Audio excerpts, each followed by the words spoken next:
এবার একটা viral video দেখাবো আপনাদের মালদার হরিশ্চন্দ্রপুর, যেখানে দেখবেন কিভাবে প্রকাশ্যে আগ্নেয়াস্ত্র হাতে দুষ্কৃতী।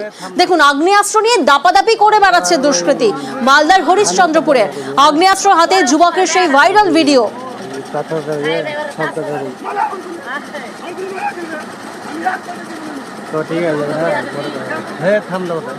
আগ্নেয়াস্ত্র হাতে যুবকের ভাইরাল সেই ভিডিও মালদার হরিশ্চন্দ্রপুরে, যেখানে প্রকাশ্যে আগ্নেয়াস্ত্র হাতে দুষ্কৃতী, আগ্নেয়াস্ত্র নিয়ে দাপাদাপি করছে দুষ্কৃতী।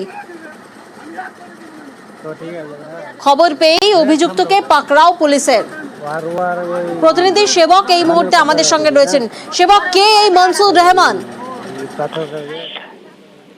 দেখো, যে ছবি আমরা দেখাচ্ছি, আগ্নেয়াস্ত্র নিয়ে দাপাদাপি দুষ্কৃতীর এই ঘটনাটি ঘটেছে মালদার হরিশ্চন্দ্রপুরে মালিয়ার দুই গ্রাম পঞ্চায়েত তার দক্ষিণ তালসুর এলাকায়। এই যুবকের নাম মনসুর রহমান, বছর 35-এর যুবক। তার বাড়িতে এই ভিডিও ভাইরাল হওয়ার পরে হানাদায় হরিশ্চন্দ্রপুর থানা পুলিশ একটি আগ্নেয়াস্ত্র এবং 1 রাউন্ড কার্তুজ আটক করা হয়েছে। তাকে কিছুক্ষণ আগেই মালদার চাঁচল মহকুমা আদালতে তোলা হয়। তাকে 7 দিনের পুলিশ হেফাজতে নেওয়ার আবেদন জানানো হয়েছে, কারণ আরো জিজ্ঞাসাবাদের প্রয়োজন। কোথা থেকে অস্ত্র পেল? এই যুবকের রাজনৈতিক কোনো পরিচয় রয়েছে কিনা তা এখনো স্পষ্ট নয়।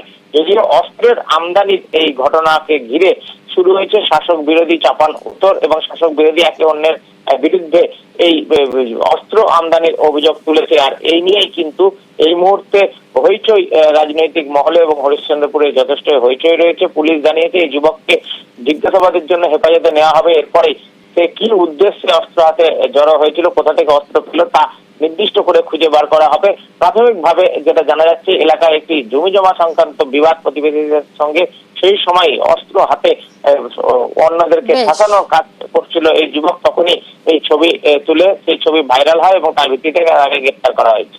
বেশ।